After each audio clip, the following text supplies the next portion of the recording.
Now, flat Earth is way too stupid for me but maybe someone can answer this. I don't see what the benefit of making me think that is, since I don't give a rat's ass what shape the Earth is and no one else does.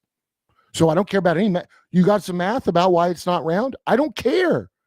Tell me why they're doing this, because that's more than the network of the cabal. That's way more people than that you need to pull that off. You need all the pilots and ship captains, everybody else. Okay, they're all in on it. But why? I'm so glad you asked. Especially because you guys already know the answer. I've got one that can sing.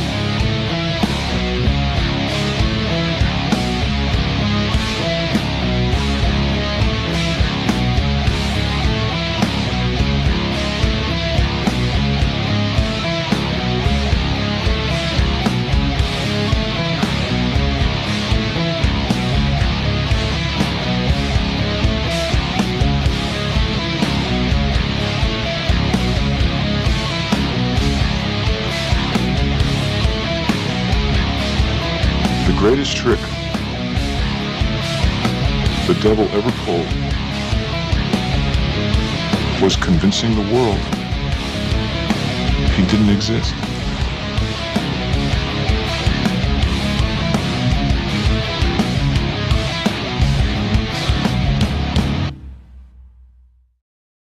So recently somebody had asked me in a comment if I had chosen to stop making videos about the topic of flat Earth.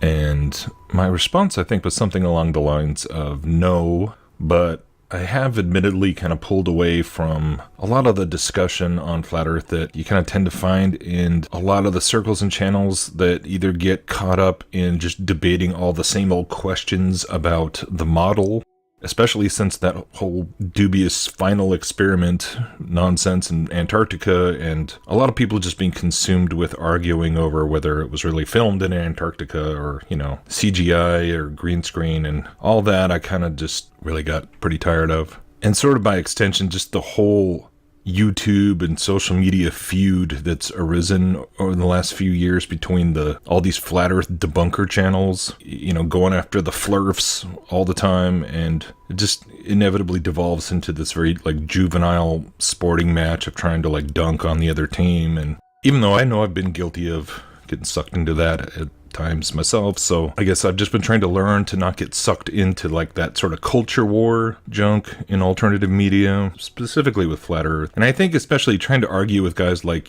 Simon Dan or that MC Toon guy or Dave McKeegan, all these people that are just they're not questioning anything about the mainstream narratives on any front that I can see. So they're all in on evolution. They're all in on, everything science. COVID came and went and they didn't even blink. So to me, that's just a complete waste of time battling against all those people.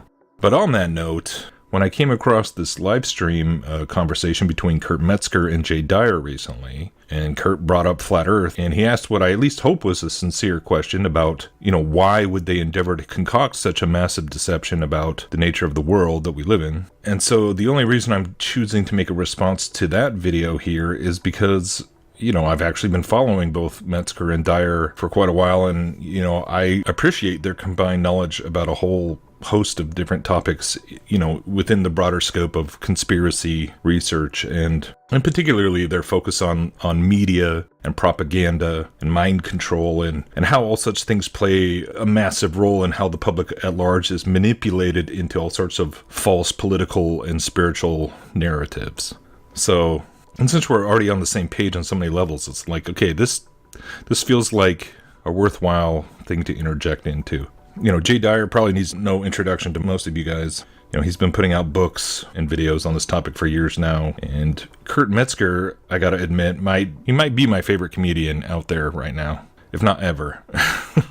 He is hilarious. Probably mostly due to the types of topics he covers, and just his overall sense of humor is kind of the only kind of humor I can even really appreciate these days.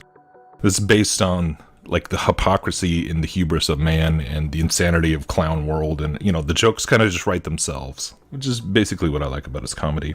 And, I started watching him during COVID sometime when he was, as he's been co-hosting on the Jimmy Dore show, and they cover a lot of very pertinent news topics. And lately Kurt's kind of been going on a podcast rampage as a guest all over the place, and gotten to kind of get a general sense of where he's coming from in terms of his like professional background as a writer and doing stand-up, but also growing up as a Jehovah's Witness and then being an atheist, and now more recently he's been very open about how he's at least more theistic in his worldview. And it's been actually really cool to kind of see that transition. And so but he talks a lot about his research into esoteric things and secret societies and MK Ultra and all this stuff. So the conversation between him and Dyer overall was really interesting, as I imagined it would be. But when he brought up the flat earth question, and specifically the why question, I was like, yeah, that's really the part of the whole cosmology debate that is the most important.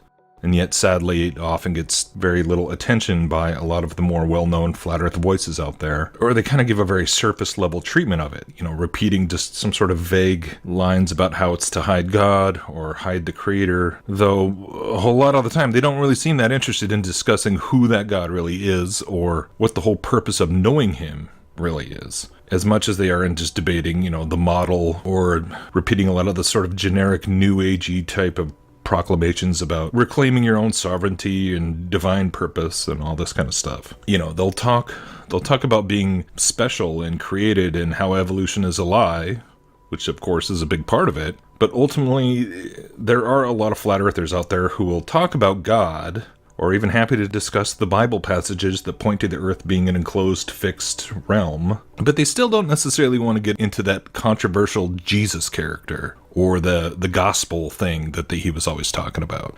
And so right up front, I'm just going to spoil the answer to the why question right here, and say that without the truth of Jesus, not only is there no point to exposing the lies of cosmology, but ultimately none of our conspiracy research or esoteric spiritual rabbit holes or knowledge about the New World Order amounts to a hill of beans in the end. And I don't know if Dyer or Metzger will actually see this video. I certainly do hope so. And, I'm endeavoring to address them both directly as two guys that I in fact respect a great deal. And, hopefully they do see it. But even if they don't, it still works as like a template for addressing this why question. Why would they lie about the shape of the earth? Because I know tons of people out there who are similarly very well informed about all these different deceptions about the cabal and, all kinds of conspiracy topics. But they're still in that place of like finding flat earth a bit too stupid for me, as Metzger put it. So I'm addressing his question directly, but also just to whoever might even be thinking the same way.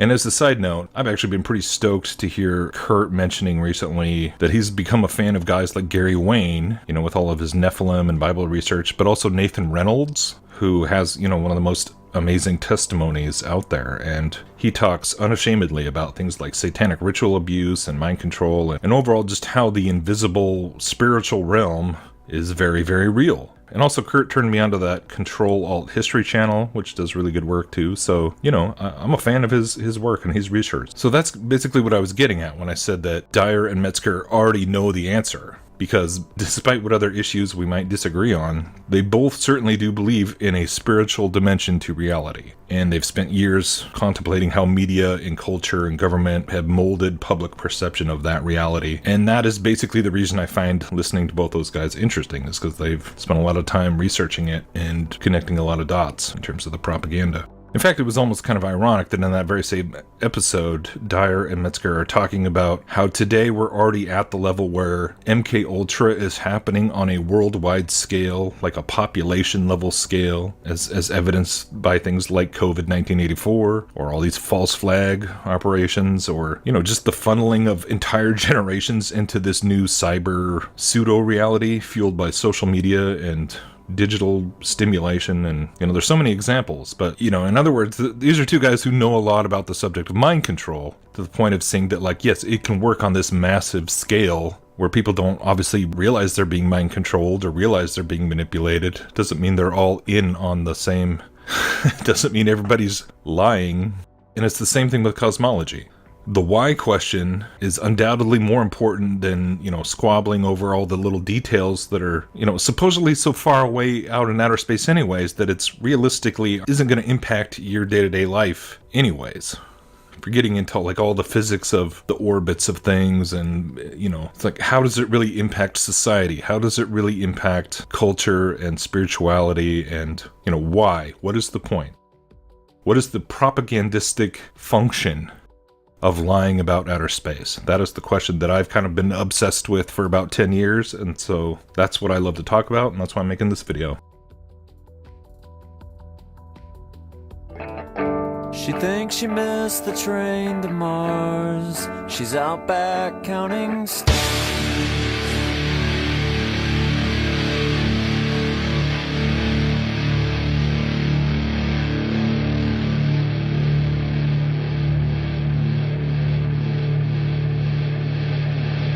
And so first and foremost, I would say that the most obvious aspect is that it goes back to the entire debate over creation versus evolution. And this is not just a flimsy notion of how outer space makes God seem far away instead of directly above us, although I do believe that to be a factor. But just categorically, it's not difficult to realize that in order to propose the idea that everything we see came from some big bang in the ancient primordial past, you would need to defend the idea that the cosmos is still in a state of vast outward expansion.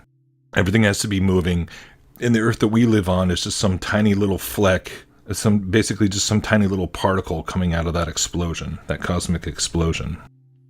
Even though when we look up into the night sky and see the luminaries circuiting the sky above us in a very precise, predictable path, night after night, year after year, century after century, nevertheless we're taught in school that they're actually in fact moving away from each other at breakneck speeds, and it's only because the distances involved are so incomprehensibly massive that we just can't see these deviations with our casual observation. So don't trust your lying eyes, just trust the science. And when I first began to grapple with the question of a stationary enclosed Earth versus a spinning ball in a void about 10 years ago, I was forced to come face to face with questions that I had not considered before. One of the biggest being one known as the distant starlight problem.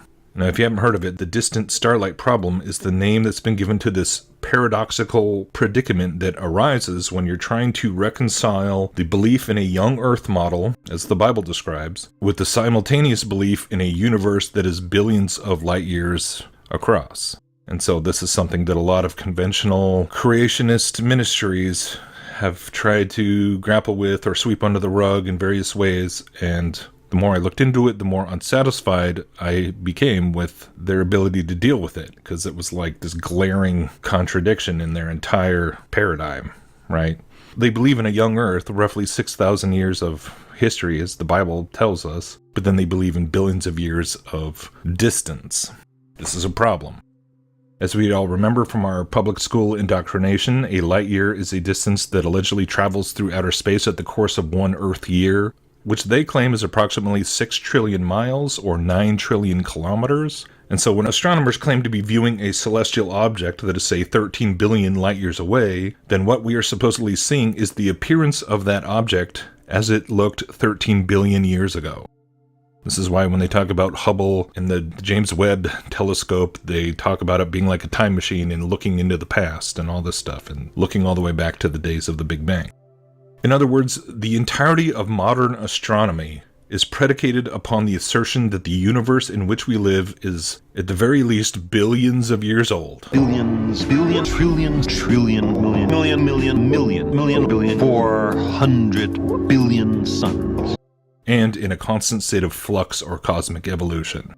We find that we live on an insignificant planet of a humdrum star, lost in a galaxy tucked away in some forgotten corner of a universe in which there are far more galaxies than people. But if the Earth isn't moving or spinning, but instead the luminaries are what move above us, then it suddenly becomes virtually impossible to suggest that such a system could have exploded itself into existence. No matter how many billions of years ago you tried to claim it happened, everyone would see that as absurd. So once we grasp the fact that Copernican cosmology is inseparable from the assumptions of cosmic evolution, We then have a solid foundation from which to begin to understand all the ways that the other assumptions and narratives, and indeed the mind control programming that is layered on top of this foundational assumption. So it's important to get that first. This point also helps address the common misconception that in order for us to be deceived about the shape of the earth or the nature of the firmament above our heads, then, millions of people would have to be in on it. Just as Metzger kind of suggested in that clip, like all the ship captains and airline pilots would have to be consciously lying about the shape of the earth. I mean, this is simply not true. Any more that it could be argued that everyone who believes in Darwinism actually knows that we didn't descend from primates, but they're just consciously lying about it. I mean, we don't think of evolution in that way, that millions of people would have to be lying to us knowingly. No, they've just been programmed and they believe the lie. They've been deceived. And I think that connection just can't be emphasized enough, because with evolution we see there's a measure of self-deception. There's a measure of wanting to believe it because of what it then leads to. Now, I do have to say that I certainly do believe that a certain select portion of people within the broader, transnational hierarchy striving to create a one-world government, a certain segment of the cabal, let's say, must inevitably know that at least certain aspects of what we're taught about the nature of our world are false. Case in point would be the astronauts pretending to be going 17,000 miles an hour around the Earth when they are clearly not. How they justify that in their minds, whether it's just the paycheck or how all that works, I have no idea. When it comes to faking space, clearly the people faking space have to know on some level. I'm pretty sure Elon Musk knows he's not going to Mars, but again, I have no idea what percentage of people that is. Most people within the space programs don't know that they're faking space. Okay, that is an important thing to kind of understand. And so that's just within like NASA and the other space programs, but certainly on the level of like ship captains and airline pilots, this is just demonstrably not true. Yet it's sort of ironic that it's also true that a shocking large number of airline pilots and people with like maritime experience in either the military or transoceanic sailing, stuff like that, now do believe that there is no measurable curvature. And that everything to do with navigation and, the telemetry of ballistics and stuff like that is all based on the assumption of a flat plane and all calculated accordingly. And if you want to see more on that, I recommend this video of 28 pilots confirming flat Earth. It's 3 hours worth of testimony from airline pilots and the guy who flew F-16s in the Air Force, and you'd be amazed like how many pilots are actually like realize, but they all tell you like, oh, I never thought about it until somebody mentioned flat Earth and I thought it was crazy, and then I started, really thinking about it. And the whole issue of airlines flying flat when they're at altitude, you can spend hours and hours looking into information, and it is one of the biggest evidences that there is no curvature. So check that out if you haven't. But the question of curvature is paramount in the overall discussion, and so it's not hard to see why many of the detractors and the debunkers, they want to minimize and deflect away from it any way they can. Because simply put, if there is no measurable curvature, then we cannot be on a globe. Simple as that. And what you're seeing here is a mirage. The question of measuring the curvature actually played a massive role in my own journey of eventually concluding that we can't possibly be living on a spinning ball and we're not hurtling through a vacuum. So, having briefly addressed that matter, as important as I would argue all that is, I want to come back to the why question and how that's occupied, the majority of my attention over the topic and the role that it plays in connection to so many of these other conspiracy topics. Now, as a Christian, not only was I forced to recognize that the description given in Genesis of the creation was not reconcilable with the Copernican notion of the solar system, it also quickly began to make sense out of many other things that we find in the Bible that mainstream science has attempted to ridicule and dismiss as mythological nonsense. When you really step back and think about it, the idea that the land and sea that we all move on is actually all built on a massive literal flat plane, just like we experience life in our immediate everyday surroundings, it's honestly not that weird, or even controversial, or even all that difficult to scientifically prove when you compare it to so many other claims made by the Bible. It's really like pretty low on the crazy meter, because not only does the Bible tell us that everything was created by a God in heaven in 6 literal days, a God whom we cannot see with our physical eyes, and that human beings were the crowning piece of that creation. But it also unapologetically affirms the existence of spiritual entities. Angels and demons, which, they have a different composition and dimension of existence than we do, yet they overlap our physical world and can interact with us, some in the service of the Almighty God and others in the service of a being called Satan. And that's something that we've all heard a million times in our life, the idea of angels and demons and spiritual entities. And so, compared to the idea of flat or round or, whatever is going on outside the firmament or above the sky, in terms of cosmological models of the Earth, one Earth where there's just human beings in the physical realm, scientific materialism, and another paradigm that says, there's all these invisible entities. If you already believe in the existence of invisible entities, you've already kind of stepped into a realm that science thinks is absurd. Until you realize that it actually does allow for the existence of such beings, so long as you don't put them in a biblical framework, but we'll get to that later. But when you stop to consider everything that the Bible says about God, creation, heaven and hell, angels and demons, sin and redemption, miracles, prophecies, visions, and, of course, the unfathomably audacious claim that Jesus is the Son of God who came to earth, lived as a man to die on a cross for the sins of the world, and then rose from the grave so that we who believe in him may have everlasting life. Yeah, does the idea of the earth simply being an enclosed home created for us to live in, just as the Bible seems to describe at face value, does that really seem very insane by comparison? What are the most insane claims made by the Bible? That the earth was made for us, or that all of these other beings and all of this other history, and that God came down to earth and lived as a man to save humanity from our own sin and rebellion? Which is the more outlandish claim? I mean, could this be why so many people have stopped and reconsidered verses like Isaiah 40:22, where it says, "He stretches out the heavens like a tent to dwell in," and then concluded that the most logical interpretation of this verse would be to compare the heavens to a tent, which is stretched out like a roof over flat ground? I mean, it's kind of like Occam's razor here, right? But, okay, getting back to the why question and how this connects to so many other topics, that we call conspiracies. Much like the Bible tells us quite plainly that the earth was created for man, and that we were given dominion over it, the Bible also tells us very plainly that this perfect paradise was broken due to the involvement of a lying, non-human entity described as a serpent in Genesis 3, and later revealed to be a fallen angelic being known as Satan, the devil, the dragon, so on. Some people will say they're not the same thing. I believe it's all the same character. And from Genesis to Revelation, this fallen angelic being, along with his host of demonic entities, his army of demons, they are constantly striving to oppose God by way of seducing mankind away from him and sharing their fate, sharing their damnation at the end. That's been sentenced to be carried out at the end of mortal history. In Romans 1, it explains how man himself also conspires against God, exchanging the truth of God for a lie, and constantly turns towards worshiping elements of the creation rather than the Creator. That would be Romans 1:18-32.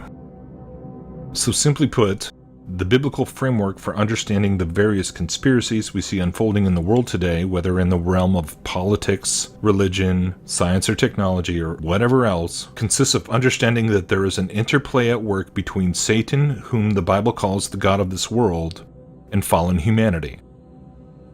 That is the backdrop of all the conspiracies.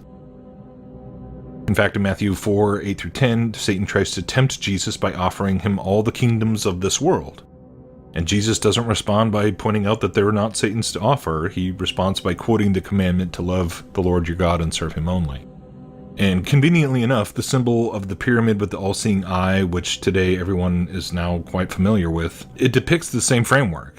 The occult secret societies who have adopted this symbol down through the centuries, they're openly displaying their allegiance to the god of this world, Satan, who bestows temporal power and riches to those willing to serve him in the hierarchy of earthly affairs. It's reflected even in their own symbolism. This is how the Bible describes the world and the god of this world and the systems of this world, the kingdoms of this world. The Bible talks about the world over and over and over again. Everything we see going on today involving the effort to create a one-world system, the efforts to further the ideologies of transhumanism and push humanity towards its next quantum leap in evolution, is all predicated upon that original lie of Satan in the garden recorded in Genesis 3, where he said, "You shall be as gods." So the theory of evolution is not merely some dry, abstract ideology adopted by quote-unquote secular individuals who just want to rationalize their desire to live out their own personal lives however they see fit. Evolution is the essence of mystery school teachings held by the elites who work in Satan's pyramid. Let me say that again. Evolution is the essence of the mystery school teachings. In Revelation, it's called Mystery Babylon, held by the elites who work in Satan's hierarchy. Evolution and apotheosis are the same lie. They're two words for the same thing. For the bulk of the 20th century, a lot of people thought scientific materialism and atheism was like the driving force of anti-Christian influence in the world. But what I've come to realize is that in reality, that was only a short phase of the broader deception that's gone on for thousands of years. The recent invention of the Big Bang fairy tale and Darwinian social engineering theories, they paved the way for a worldwide religion of humanism that swept across the entire earth under this guise of, quote, science, or scientism, the religion of science. And ever since COVID, people have come to grasp this on a level that just seemed almost unthinkable in the years just right before it. And I kind of see that as just this amazing outpouring of God's grace upon us to really see just how it really does amount to religious worship at the end of the day for so many people, that they don't question the priests and the prophets and, you know, the almighty church of science, regardless of how insane their mandates and their contradictory declarations may be. But when man becomes the measure of all things, because he thinks he lives in an evolutionary universe where he evolved out of star stuff, he effectively becomes his own god. You know, whether he acknowledges belief in anything described as spiritual or not.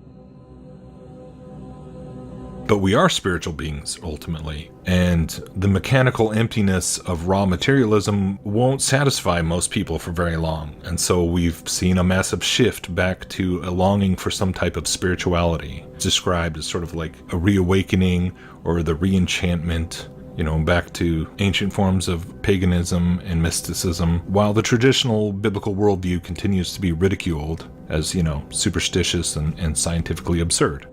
And ironically, it was only when I began to dive into the flat earth topic and compare it to mainstream cosmology, along with all its various subcategories of astronomy and physics and sociology, and then onto the more speculative fields of quantum mechanics and even simulation theory, it was only then that I began to appreciate the real hubris and hypocrisy of so-called modern science.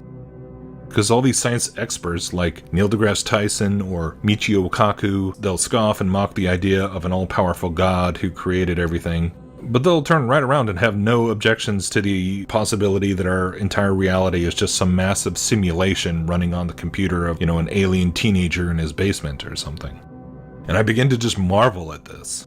How on the one hand, modern educated people react with horror and revulsion and ridicule at anyone who dares ponder the possibility that we might not actually be living on a spinning sphere in space. But then those same people seem to have no problem at all when someone like Professor Nick Bostrom of Stanford can stand up and suggest that not only the globe, but everything comprising the alleged vast reaches of outer space are all nothing but a giant cosmic hologram, bits of information residing on some universal computer mind.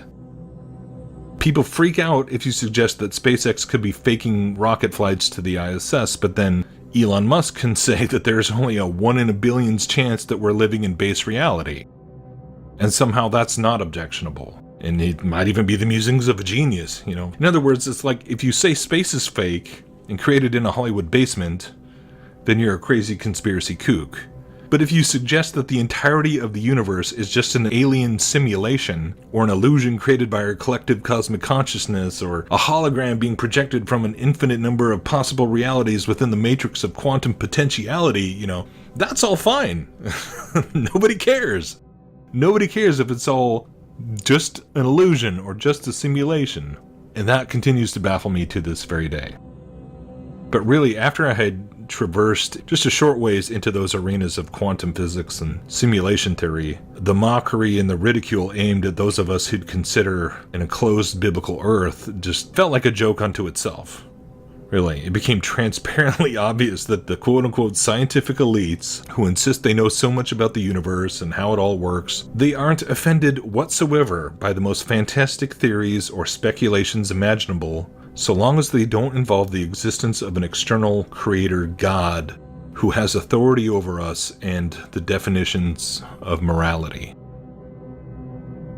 So, the delusional dream of conquering space, colonizing the solar system, building Dyson spheres to harness the energy of a thermonuclear sun, or developing cryogenic sleep pods to enable trips to the distant planets, all of these fantasies are more or less just narratives designed to fuel the age-old desire to transcend human limitations and become like God. So outer space can thus be understood as a type of fictional backdrop for endless Luciferian parables, which people walking around down on Earth can internalize and justify their desire to live without the oppressive God of the Bible, who literally looks down on them from above, as the Bible says. It is also the paradigm which propels numerous globalist agendas, such as the quote, green economy to combat climate change, and the supposed need to keep the population in check so as not to outgrow the limited resources of quote, spaceship Earth. It is not a coincidence or an accident that the modern environmentalist movement really took off in the early 70s as soon as the famous Earthrise photo was supposedly taken from the moon. Earth Day, with its occult invocations to Gaia, was created in the immediate aftermath of the Apollo missions, which appropriately were also named after a pagan deity. Indeed, you can't have globalism without a globe. It's pretty straightforward. In the 50s and 60s, the government narrative was all about how we have to get to the moon first in order to beat the Soviets and establish our dominance in space.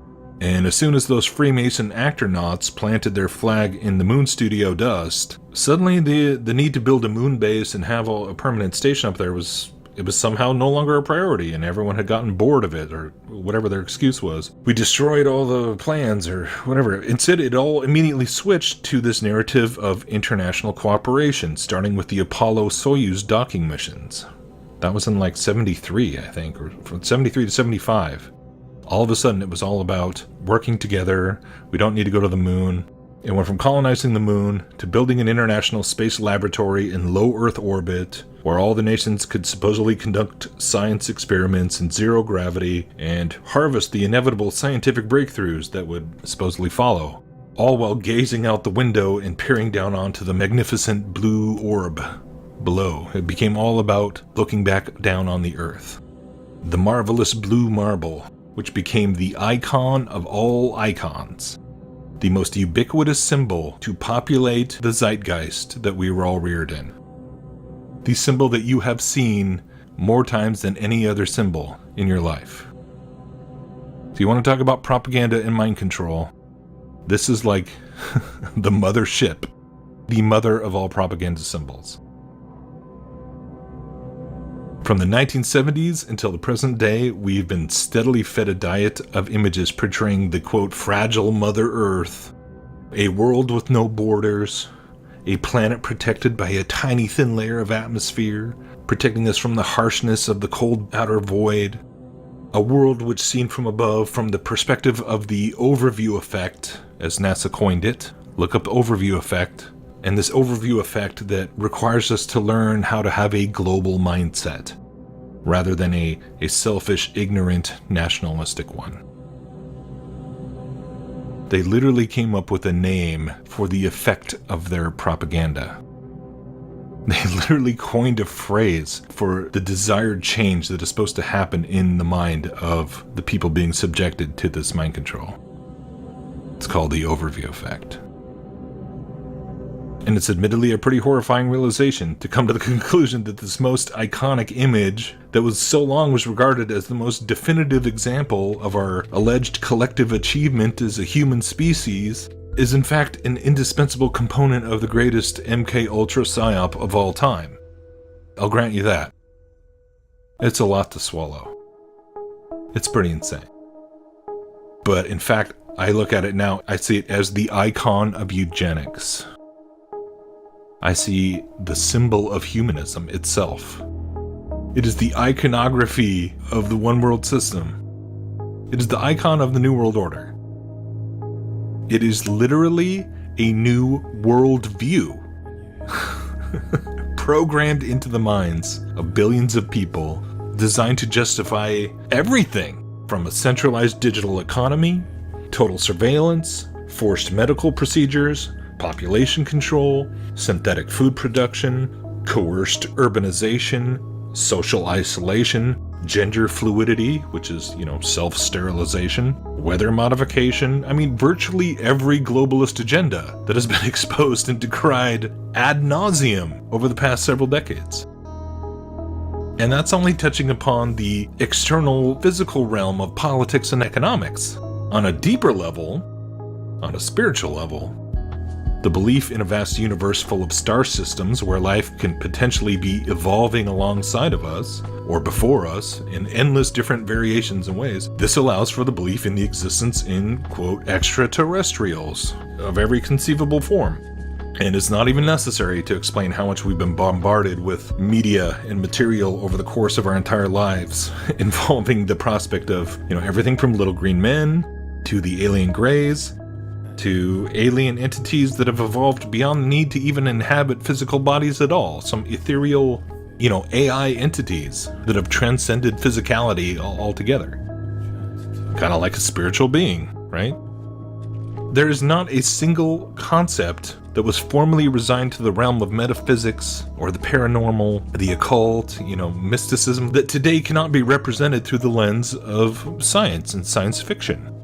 I mean, who out there today has not heard the famous quote by Arthur C. Clarke about how any sufficiently advanced technology is indistinguishable from magic? And that maxim has now so thoroughly penetrated the public consciousness that there is nothing from the demonic traditions of witchcraft that cannot and has not been repackaged as something possible within the boundaries of, quote, scientific inquiry. So much so that for millions of people today, they don't feel the slightest bit of embarrassment in embracing esoteric studies into magic and witchcraft, just outright. Like, to believe in hermeticism, alchemy, Kabbalah, tarot, meditation, ceremonial magic, I mean, that's not only seen as compatible with modern scientific knowledge today, it's like the hip thing to do. It's only when you stand and profess to believe in the spiritual power of the God of the Bible and his son, Jesus of Nazareth, do people feel at liberty to ridicule your belief in a, quote, sky daddy, or other such tired accusations. They'll ridicule the sky daddy, but embrace the alternative of being some sort of, orphans in the void, who maybe one day will get to meet our long-lost space brothers. And that's totally fine. But the so-called space brothers, they've been down here with us all along.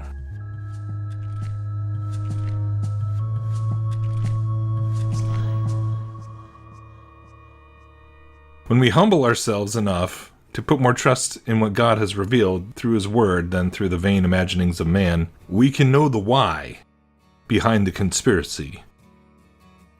The conspiracy to obscure the true nature of the world, and all the other conspiracies as well. In fact, even a small child can understand it. The beauty of the gospel is that it's simple enough for a young child to accept and believe it, and yet so utterly profound that you'll never exhaust its mysteries if you live beyond 100 years old.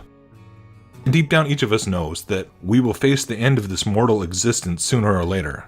And the dream of exploring the heavens has tantalized man for thousands of years, with the hope of escaping this limitation of mortality. And the fallen entities who war against heaven and against man have been fueling this delusion for just as long. They've been lying to humanity for thousands of years about where he came from, where he can eventually go, beyond the constraints of this material world, if only he sufficiently develops his knowledge of himself and the rules by which the universe functions. The Bible tells us, on the other hand, that on the fourth day of creation, God put lights in the expanse above us, to shine light upon the earth, and to mark the signs and seasons and days and years, a celestial calendar or clock, and a provision of light to see by in relation to the day and night time. It was all created for us, and to serve as a reminder of the magnificence of His creation. As it says in Psalm 19, the heavens declare the glory of God, and the sky proclaims His handiwork. Day to day pours out speech, and night to night reveals knowledge. There is no speech, nor are there words whose voice is not heard. Their voice goes out through all the earth, and their words to the end of the world. In them He has set a tent for the sun, which comes out like a bridegroom leaving his chamber, and like a strong man runs its course with joy. Its rising is from the end of the heavens, and its circuit to the end of them, and there is nothing hidden from its heat. Remember, there was no Hubble telescope when David wrote this psalm. There were no telescopes at all, in fact, no space programs or satellites or anything that we have today that was supposedly enabled us to understand so much more than what was previously only visible to the naked eye. Yet God declared back then that the skies proclaimed His handiwork. It was not merely some poetic description of the firmament given to those primitive generations who hadn't yet developed the tools to supposedly view the heavens as we can today. He did not declare that only in the distant future would man be able to fathom the awesomeness of what He had made for us. The heavens have been proclaiming its speech to the ends of the earth since creation began. This too is a big part of the why question, perhaps the biggest part. It's the simple trick of erasing people's ability to recognize the signature and handiwork of God that is shining down upon us day in and day out, testifying to His love, mercy, and provision, and also testifying to the fact that one day the heavens will be rolled back like a scroll, and the Son of Man will return through the clouds in the same way that He ascended, and come back to judge the world, and gather those who belong to Him. The devil will be removed from the earth, along with all the lying spirits and all those who served them, all those who worshiped the creation instead of the Creator, and sought the forbidden knowledge they offered, instead of the knowledge of God that has been made available to everyone willing to accept it.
We know intellectually, as Sandy was talking about the difference between the intellectual knowledge that we live on a planet and the implications of that fact and how it would influence our decisions in daily life. There are also a number of common emotions and feelings. Chief among them was the sense of the fragility of the planet and the felt need to protect it.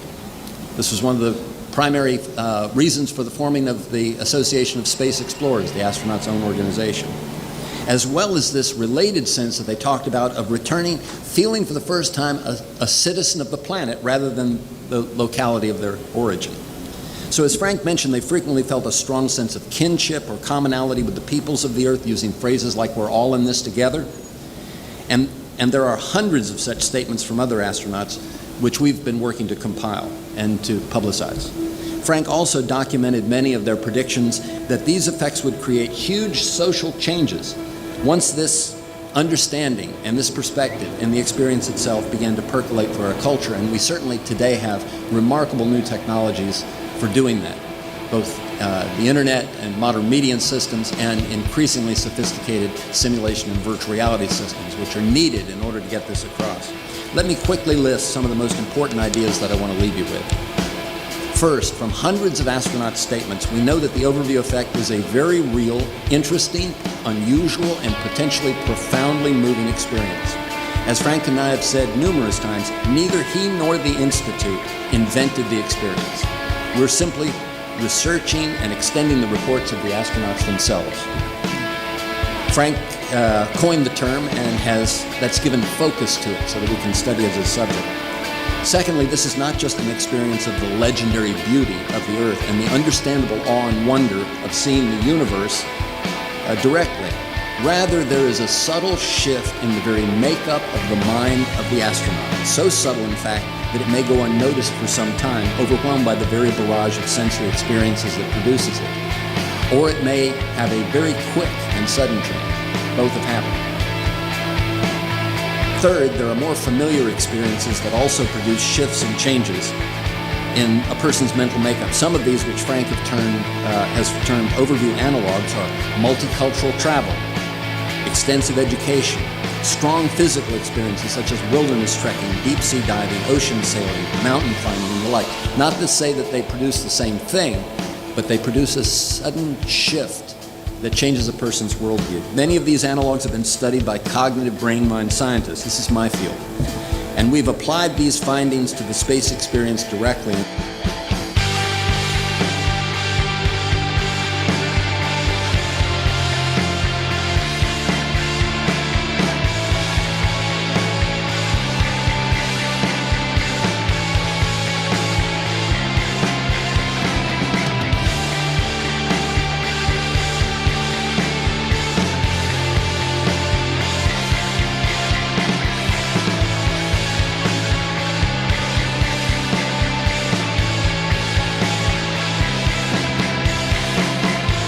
After I came back and tried to understand what this experience was all about, I could find nothing in the science literature about it and nothing in the religious literature that I looked at. So I turned to the local university and asked them to help me with what I saw.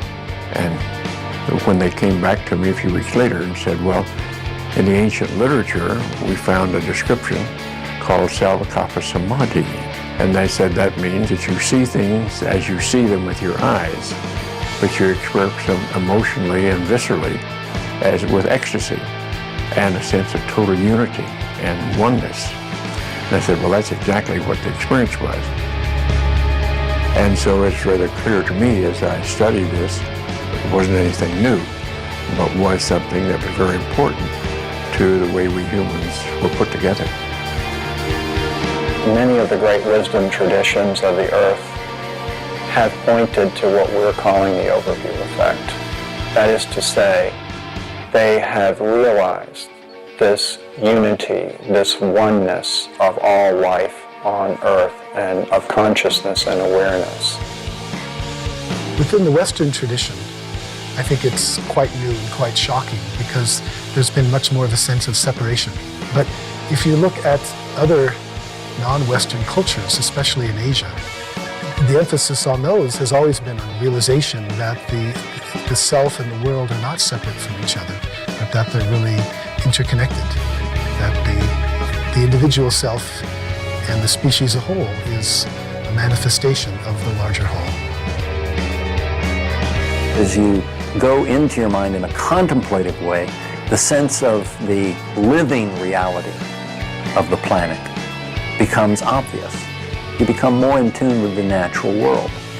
This is very akin to the direct perception that the astronauts have. So it's no wonder that many people have likened the overview effect to a spiritual or meditative experience, although it's not exactly that. It's a cognitive shift that very often can produce a kind of meditative experience.